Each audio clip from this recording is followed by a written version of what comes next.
Ma copine m'a regardé et m'a dit, « Pars si tu ne peux pas supporter mon monde. » Je n'ai pas discuté, j'ai simplement répondu, « D'accord. » Pendant qu'elle dormait, j'ai bloqué toutes nos cartes bancaires communes et j'ai discrètement pris le premier vol de 5 heures du matin pour rentrer. À la seconde où j'ai atterri, mon téléphone s'est mis à sonner sans arrêt. Je m'appelle Maxime, j'ai 28 ans, et ma copine, enfin mon ex maintenant je suppose, s'appelle Chloé, 27 ans. Nous étions ensemble depuis près de 2 ans, vivions ensemble depuis 1 an, et nous venions d'arriver dans sa ville natale, sur la Côte d'Azur, pour un long week-end. Elle appelait ça un « croisement pro-perso », moi j'appelais ça épuisant. Des dîners gastronomiques, des gens qui ne s'exprimaient qu'en citant leur titre de poste, des commentaires constants sur qui comptait et qui ne comptait pas. Dès notre arrivée, elle avait changé, plus froide, plus cassante, chaque phrase ressemblait à un test que je ne savais même pas que je passais, « Ne dis pas ça ici, contente-toi de sourire, tu n'as pas besoin de te justifier, mon Dieu, tu me fous la honte. » Au dîner du deuxième soir, j'ai fini par réagir, rien de dramatique, j'ai juste dit, « Tu n'es pas obligé de me parler sur ce ton. » Elle a ri, pas nerveusement, pas par gêne, mais juste parce que ça l'amusait. « C'est mon univers ici, » a-t-elle dit en faisant tourner le glaçon dans son verre, « Si tu ne peux pas le gérer, tu devrais partir. » La table est devenue silencieuse, quelques-uns de ses amis ont souri en coin comme s'ils regardaient un spectacle. Je l'ai regardé, attendant la suite, « je plaisante », l'adoucissement, mais rien n'est venu, alors j'ai dit, « D'accord. » Elle a levé les yeux au ciel en disant, « Ne sois pas dramatique, tu sais ce que je veux dire, mais je n'ai rien ajouté. » J'ai simplement réglé l'addition, je suis retourné à l'hôtel et je l'ai laissé marcher devant moi d'un pas furieux, tapant déjà sur son téléphone, probablement pour se plaindre que j'avais gâché sa soirée. Elle s'est endormie rapidement comme si de rien n'était, mais moi je suis resté éveillé. Vers 3 heures du matin, j'ai ouvert mon application bancaire et j'ai bloqué toutes les cartes qu'on partageait, celle du loyer, celle des voyages, celle des urgences, car elle plaisantait toujours sur le fait qu'elle oubliait de rembourser. À 4h15, j'ai fait ma valise en silence, à 5h j'ai commandé un VTC, et à 5h42 j'étais dans l'avion pour Paris. Elle dormait encore quand l'avion a décollé. Dès l'atterrissage, mon téléphone s'est allumé comme un sapin de Noël, je n'ai pas répondu aux 10 premiers appels ni aux 20 suivants. Je me suis assis à la porte d'embarquement, mon sac à dos entre les jambes, le téléphone vibrant sans cesse dans ma main comme s'il était en colère contre moi. Appel manqué, messagerie vocale qui sature, des SMS commençant par être polis, puis confus, puis tranchants, « T'es où ? » C'est pas drôle, Maxime, décroche, tu es vraiment immature là. J'ai attendu d'être dans le taxi avant de lire les plus longs. Le ton a changé rapidement. Au début, c'était de l'irritation, comment osais-je la mettre en retard pour son brunch, quelle honte j'avais causé en partant brusquement. Puis c'est devenu logistique, ma carte ne marche pas, tu as viré l'argent ? L'hôtel dit que la carte pour la caution est refusée. C'est là que j'ai su qu'elle était bien réveillée. Je l'imaginais parfaitement, Chloé dans ce peignoir blanc de l'hôtel, les cheveux en bataille mais quand même stylés, debout à la réception avec ce sourire crispé qu'elle utilisait quand les choses n'allaient pas dans son sens, essayant d'en rire, de faire une blague. S'attendant à ce que le problème disparaisse, mais il n'a pas disparu. Le temps que j'arrive chez moi, les messages étaient devenus frénétiques, « Pourquoi tu as bloqué les cartes ? » C'est pas normal, réponds-moi tout de suite. J'ai finalement décroché à un appel, pas pour parler, juste pour l'entendre. T'es devenu fou ou quoi ? A-t-elle aboyé dès que j'ai dit allô, pas de bonjour, pas d'inquiétude, juste de la colère. La carte est bloquée, Maxime, règle ça. J'ai dit, je suis rentré. Il y a eu un silence, un vrai cette fois. Comment ça rentrer ? A-t-elle demandé. Je t'ai prise au mot, ai-je répondu, tu as dit de partir si je ne pouvais pas gérer ton monde. Sa voix est descendue dans ce calme glacial qu'elle utilisait quand elle était furieuse, tu ne peux pas décider ça au milieu de mon voyage. J'ai dit, je ne l'ai pas décidé, c'est toi qui l'as fait. Elle a eu un rire sec et incrédule, tu crois que c'est ça, t'affirmais ? Tu m'as juste abandonné. J'ai dit doucement, non, j'ai quitté les lieux. C'est là qu'elle a commencé à hurler, à propos des vols, de la honte, de ses réunions, de ses plans et des gens qui l'attendaient, pas une seule fois elle n'a demandé pourquoi j'étais parti, juste en quoi cela la dérangeait. J'ai raccroché quand elle a commencé à me traiter d'égoïste. 1 minute plus tard, mon téléphone a vibré à nouveau, ce n'était pas un appel mais une photo, une capture d'écran de son appli bancaire, accès 0, fond 0, et dessous une ligne de texte, t'as intérêt à arranger ça avant de tout gâcher. J'ai fixé le message, puis j'ai posé mon téléphone face contre terre, et pour la première fois depuis des mois, le silence ressemblait à un soulagement. Le temps que j'arrive à l'appartement, ma batterie était à 12% et mes nerfs étaient calmes d'une manière qui me semblait inhabituelle. J'ai posé mon sac près de l'entrée, je me suis assis sur mon canapé et j'ai enfin écouté un de ces messages vocaux. « Maxime, c'est pas drôle, disait-elle d'une voix tendue, j'ai des projets, tu ne peux pas juste disparaître et me saboter parce que tu as passé une mauvaise soirée. » Saboter. Pas blessé, pas embrouillé, saboter. J'ai branché mon téléphone et regardé les messages défiler comme un fil d'actualité en direct. L'hôtel a besoin d'une carte pour garder ma chambre, mon Uber a été refusé, je suis littéralement coincé. Puis environ 20 minutes plus tard, un ton différent. « Ok, calmons-nous, on peut parler quand tu auras réglé ça, je ne le pensais pas comme ça. » Celui-là m'a presque fait rire. J'ai répondu court et simple, « Tu m'as dit de partir, je l'ai fait. » 3 petits points sont apparus immédiatement, « Tu déformes mes propos, tu sais comment je parle, tout le monde avait bu. » Et voilà, la réécriture de l'histoire. Je n'ai pas répondu, à la place je me suis connecté à notre compte joint et j'ai tout séparé, mon argent est retourné là où il devait être, les prélèvements automatiques annulés, les services de streaming basculés sur mon email. Toutes ces petites commodités qu'elle ne remarquait jamais parce qu'elles fonctionnaient toujours toutes seules. 10 minutes plus tard, elle a rappelé, j'ai répondu cette fois. « Tu fais vraiment ça maintenant ?» a-t-elle exigé, je suis à la réception et il pose des questions. J'ai dit, je suis sûr que tu trouveras une solution. Sa voix s'est aiguisée, je ne devrais pas avoir à trouver de solution, tu es mon copain. J'ai fait une pause, tu l'as rendu assez clair. Elle a ricané, tu agis comme si je t'avais mis à la porte, j'étais juste honnête. J'ai répondu, l'honnêteté ne veut pas dire la méchanceté, et ça ne veut pas dire que je dois rester. Silence, puis plus calme, plus dangereux, tu vas le regretter. C'est à ce moment-là que quelque chose s'est finalement mis en place pour moi. Peut-être, ai-je dit, mais pas aujourd'hui. Elle m'a raccroché au nez. 5 minutes plus tard, j'ai reçu une notification, elle m'avait tagué dans une story Instagram, une citation vague sur les hommes qui ne sont pas à la hauteur et le fait de connaître sa valeur. Je l'ai regardée une seconde, puis je l'ai mise en sourdine. Elle pensait que c'était une question de contrôle, elle n'avait pas encore réalisé que j'avais déjà lâché prise. Je pensais que la mettre en sourdine ralentirait les choses, mais non. À midi, ses amis ont commencé à me contacter, non pas pour demander ce qui s'était passé, mais pour me dire ce que j'avais fait. Apparemment, j'étais émotionnellement instable, peu sûr de moi et je tentais un coup de force parce que je ne pouvais pas suivre son rythme. C'est drôle comme l'histoire s'écrit vite quand une seule personne tient la plume. Un message est sorti du lot, elle est bloquée, c'est cruel, tu as toujours su à quel point ce voyage était important pour elle. Toujours su. Encore cette phrase, comme si me connaître signifiait accepter d'être traité comme un accessoire. Chloé a rappelé vers 13h, j'ai failli ne pas répondre mais la curiosité l'a emporté. Sa voix était différente cette fois, contrôlée, prudente. Ok, a-t-elle dit, on reprend à zéro, tu as prouvé ton point de vue. J'ai répondu, je ne cherchais pas à prouver quoi que ce soit, j'ai écouté. Elle a expiré bruyamment, tu es dramatique, tu sais que je ne voulais pas dire partir littéralement. J'ai dit, c'est ça le problème, tu dis des choses que tu ne penses pas et tu t'attends à ce que les gens les absorbent simplement. Elle a marqué une pause puis a changé de tactique, j'ai honte Maxime, les gens demandent pourquoi tu n'es pas là. J'ai attendu. Eh bien, a-t-elle lancé, tu ne vas pas t'excuser. Non. Sa respiration s'est coupée, alors quoi? Tu arrêtes tout? J'ai regardé autour de mon appartement, calme, familier, soudainement paisible. Je crois que j'ai arrêté depuis plus longtemps que je ne le réalisais. Ça l'a fait exploser, tu te crois meilleur que moi maintenant, a-t-elle craché, tu penses que t'enfuir chez toi te rend fort? Non, ai-je dit calmement, ça me rend juste moins malheureux. Elle a ri amèrement, tu reviendras en rampant, tu le fais toujours. Cette confiance, la certitude que je plierais, m'a dit tout ce que j'avais besoin de savoir sur la façon dont elle me voyait.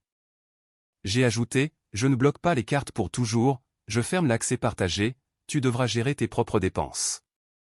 Et là, la panique a percé sous la colère, tu ne peux pas faire ça, je n'avais pas prévu ça. J'ai répondu, je sais, moi j'ai toujours prévu pour deux. Elle est devenue silencieuse, plus de colère, plus de sarcasme, juste de la peur. J'ai besoin de toi maintenant, a-t-elle dit doucement. Pour la première fois, je ne me suis pas senti tiré par ça. J'ai dit, j'avais besoin que tu ne me traites pas comme une gêne, on est quitte. Elle a raccroché sans un mot de plus. 5 minutes plus tard, les appels ont recommencé, je n'ai pas répondu. Quelque part entre le décollage et l'atterrissage, j'avais finalement quitté son monde, elle ne l'avait juste pas encore compris. Le silence n'a pas duré, vers le milieu de l'après-midi, elle a arrêté d'appeler et a commencé à réfléchir, c'est là que les messages sont devenus plus longs et plus méchants, tu sais que tout le monde trouve ça déséquilibré? Mes amis demandent si tu fais une dépression nerveuse, tu as vraiment montré ton vrai visage. Je les ai tous lus sans répondre, c'était étrange à quel point c'était prévisible. Quand la colère ne marchait pas, elle essayait la honte, quand la honte ne marchait pas, elle cherchait l'autorité des autres. Vers 16 heures, elle a finalement admis le vrai problème, ils ne veulent pas prolonger ma chambre sans une carte valide. Voilà, pas d'émotion, pas de réflexion, juste de la logistique. J'ai tapé, effacé, puis finalement envoyé une seule phrase, tu devras mettre ça sur ta propre carte. La réponse est venue instantanément, je n'ai pas le plafond suffisant sur la mienne. Je pouvais pratiquement l'entendre faire les 100 pas dans le couloir de l'hôtel, le téléphone collé à l'oreille, le sourire se fissurant pendant que le personnel attendait poliment une réponse qu'elle n'avait pas. Maxime, sois raisonnable, a-t-elle écrit ensuite, c'est humiliant. Encore ce mot, humiliant. Pas blessant, pas confus, juste humiliant parce que ça se passait devant d'autres personnes. Je me suis adossé à mon canapé et j'ai réalisé quelque chose d'important, je ne lui manquais pas, c'est ce que je gérais pour elle qui lui manquait. L'appel suivant venait d'un numéro que je ne reconnaissais pas. Salut, a dit une femme prudemment, c'est une amie de Chloé, elle est vraiment bouleversée, elle ne pensait pas ce qu'elle a dit. J'ai soupiré, elle l'a dit clairement. Eh bien, a continué la femme, les relations sont faites de compromis. C'est vrai, ai-je convenu, mais pas les ultimatums. Il y a eu un silence gêné. Alors, tu vas l'aider? J'ai pensé au dîner où j'avais été corrigé au milieu d'une phrase, aux blagues à mes dépens, à la façon dont elle disait « mon monde », comme si j'étais juste en visite. Non, ai-je dit, je l'ai déjà fait, je suis parti. J'ai raccroché avant qu'elle ne puisse répondre. Ce soir-là, Chloé a finalement envoyé un message sans colère, sans sarcasme, je ne pensais pas que tu partirais vraiment. Je l'ai fixé longtemps, puis j'ai répondu, moi non plus. C'était la première chose honnête que l'un de nous avait dite de la journée. La nuit est tombée avant que je ne réalise à quel point j'étais fatigué, pas physiquement, mais émotionnellement, le genre d'épuisement qui vient quand on est sur le qui-vive pour quelqu'un depuis trop longtemps. J'ai préparé le dîner, quelque chose de simple, et pour la première fois depuis des semaines, j'ai mangé sans vérifier mon téléphone toutes les 2 minutes. Elle ne s'est pas arrêtée, appel, texto, note vocale, long paragraphe suivi de mots uniques comme « s'il te plaît » et « réponds-moi ». Vers 22 heures, elle a changé à nouveau, cette fois pour de la colère mêlée à de la panique, tu as une idée de l'image que ça te donne? Les gens parlent, tu aurais pu juste me parler comme un adulte. Celui-là m'a agacé plus qu'il n'aurait dû. J'ai finalement répondu, je l'ai fait, tu as ri. Il y a eu une longue pause, plus longue que d'habitude, puis, j'étais ivre, j'étais stressé, tu sais combien de pression je subis. J'ai posé mon téléphone et fixé le plafond. La pression, toujours la pression, d'une manière ou d'une autre il y avait toujours de la pression sur elle et j'étais juste censé l'absorber en silence. À minuit, elle a rappelé, j'ai répondu. Sa voix était tremblante maintenant, plus aucun tranchant, je n'arrive pas à dormir, ça ne semble pas réel. Ça l'est, ai-je répondu. Tu es vraiment parti, a-t-elle chuchoté. Oui. Une autre pause, puis, alors qu'est-ce que je suis censé faire? Cette question a tout déclenché, pas parce qu'elle était cruelle, mais parce qu'elle était honnête. Je ne sais pas, ai-je dit, c'est à toi de trouver. Elle a commencé à pleurer alors, pas fort, juste de petits sons brisés comme si elle essayait de ne pas être entendue par la personne qui partageait la chambre avec elle. Je ne pensais pas que tu t'éloignerais vraiment, a-t-elle dit, tu es toujours resté. Je restais parce que je pensais que tu tenais à moi, ai-je répondu, pas parce que je ne pouvais pas partir. Elle est devenue silencieuse. Quand elle a parlé à nouveau, sa voix était plate, alors c'est ça, c'est fini. J'ai pris une respiration, je pense que c'est fini depuis un moment, j'ai juste fini par m'en rendre compte. Elle a raccroché sans dire au revoir. Quelques minutes plus tard, j'ai reçu un dernier message avant que tout ne devienne silencieux, j'espère que tu sais ce que tu fais. J'ai regardé mon appartement, mon espace, mon silence, ma vie, et j'ai répondu, pour la première fois depuis longtemps, oui. Puis j'ai posé mon téléphone et je me suis endormi. Je me suis réveillé avec 17 appels manqués, tous d'elle et un d'un numéro inconnu auquel je n'ai pas répondu, je savais déjà que c'était une de ses amies, probablement pour prendre des nouvelles, tout en essayant de me mettre la pression pour arranger les choses. Je ne me sentais pas paniqué, je me sentais stable, ça m'a un peu fait peur. Vers 9 heures, Chloé a finalement envoyé un texto qui n'était ni en colère ni suppliant, il était calculé, nous devons parler comme des adultes, ça devient incontrôlable.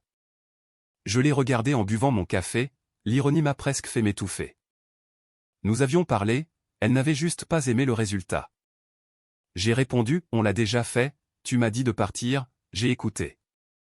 3 petits points sont apparus, ont disparu, sont réapparus, tu agis comme si je t'avais jeté à la rue, j'étais frustré, tu sais comment fonctionne mon monde.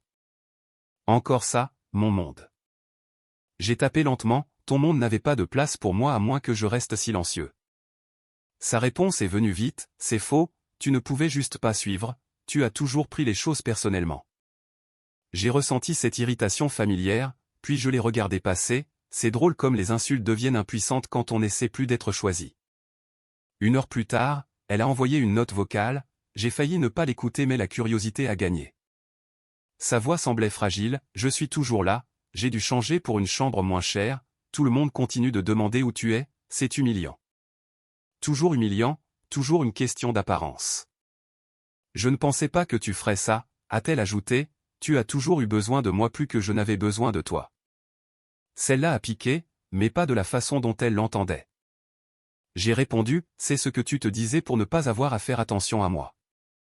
Pas de réponse, puis rien pendant presque 3 heures. Quand mon téléphone a finalement vibré à nouveau, c'était une photo, sa valise à moitié faite sur un lit d'hôtel, légende, alors, ça arrive vraiment. J'ai regardé ça, ressentant un mélange étrange de tristesse et de soulagement, et j'ai tapé une dernière chose, oui, c'est le cas. Je ne l'ai pas bloqué, je n'en avais pas besoin, elle commençait enfin à comprendre que quand on dit à quelqu'un de partir, parfois il le fait, et il ne revient pas en s'excusant. Le calme après ça semblait différent, pas encore paisible, juste vide, comme si les parasites avaient finalement coupé et que mes oreilles s'ajustaient encore. Elle n'a plus envoyé de message cet après-midi-là, pas d'appel, pas de citation passive-agressive, rien. Ça m'inquiétait plus que le chaos, le silence n'était jamais son truc, le silence signifiait qu'elle se regroupait.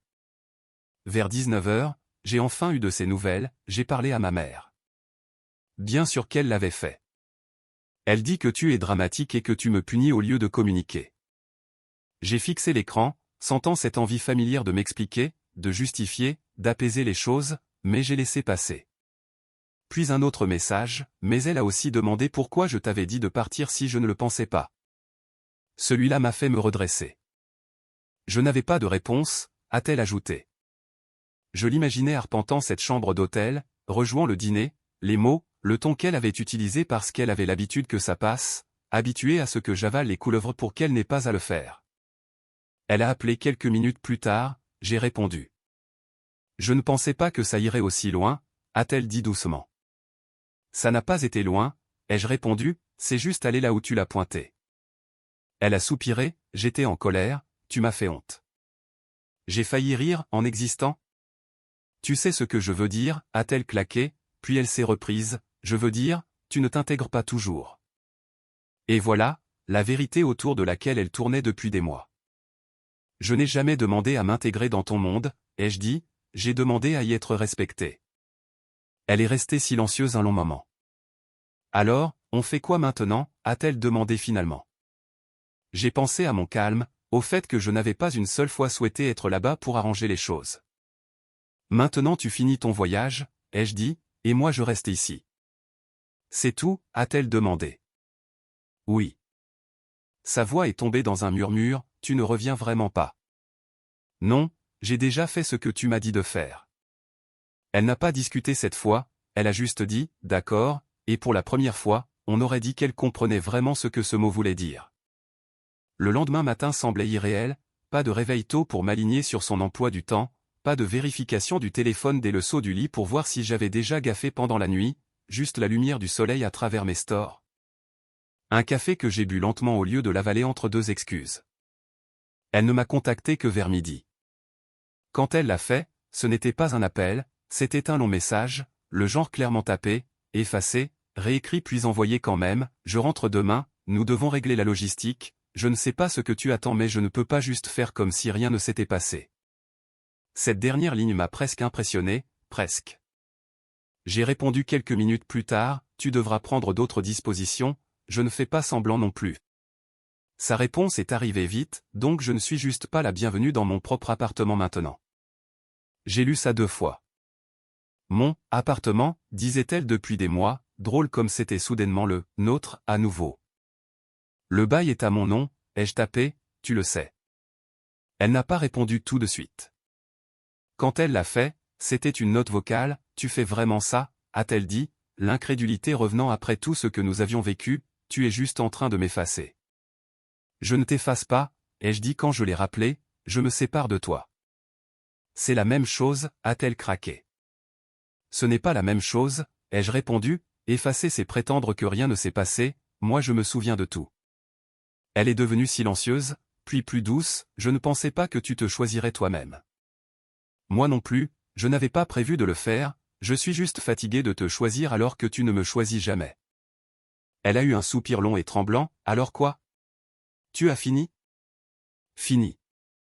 J'ai regardé à nouveau mon appartement, ma place, mes règles, ma paix, et j'ai senti quelque chose se stabiliser. Oui, ai-je dit, c'est fini. Elle n'a pas discuté cette fois, elle a juste dit, d'accord, je ferai mes cartons quand je rentrerai. Après avoir raccroché, je suis resté assis un moment, laissant l'information pénétrer. Je n'étais pas parti en colère, je n'étais pas parti pour lui donner une leçon, j'étais parti parce qu'elle me l'avait dit et pour la première fois, je l'avais cru. Elle est revenue 2 jours plus tard, pas pour parler, pas pour arranger quoi que ce soit, juste pour récupérer ce qui était à elle. Je n'étais pas là quand elle est arrivée, c'était intentionnel. J'avais laissé un mot sur le comptoir avec un créneau horaire et des instructions, des cartons près de la porte, le placard vidé de mon côté, pas de confrontation, pas de public. Elle a envoyé un texto une fois sur place, ça semble irréel. Je l'ai lu 1 heure plus tard et je n'ai pas répondu. Quand je suis rentré ce soir-là, l'appartement semblait différent, plus léger. Ses affaires avaient disparu, chaussures, maquillage, les photos encadrées de voyage dont elle disait toujours qu'elles étaient, pour l'esthétique, même les coussins du canapé qu'elle avait insisté pour acheter avaient disparu. Tant mieux. La dernière chose qu'elle a laissée derrière elle était une clé sur le comptoir. Cette nuit-là, elle a envoyé un dernier message, je ne pensais pas que te dire de partir te ferait réellement partir, je pensais que tu te battrais. J'ai fixé l'écran un long moment avant de taper, je me suis battu en restant 1 an de plus que je n'aurais dû. 3 petits points sont apparus, ont disparu, sont réapparus, puis plus rien. Plus d'appels, plus de stories, plus d'amis me contactant en son nom, le bruit a finalement cessé. 1 semaine plus tard, quelqu'un m'a demandé si je regrettais, si j'aurais aimé gérer ça plus doucement. Voici la vérité, je ne suis pas parti pour la blesser, je suis parti parce qu'au moment où quelqu'un vous dit de partir, il vous dit exactement quelle place vous avez dans sa vie. Elle pensait que son monde était quelque chose dans lequel j'avais la chance d'être admis, il s'avère que c'était moi qui tenais la porte ouverte tout ce temps. Quand je suis finalement sorti, il ne s'est pas effondré, il a juste continué sans sa voix dans ma tête me disant que je n'étais pas à ma place. Et pour la première fois depuis que je l'ai rencontré, je n'avais pas l'impression d'être en visite dans la vie de quelqu'un d'autre, j'étais de retour dans la mienne.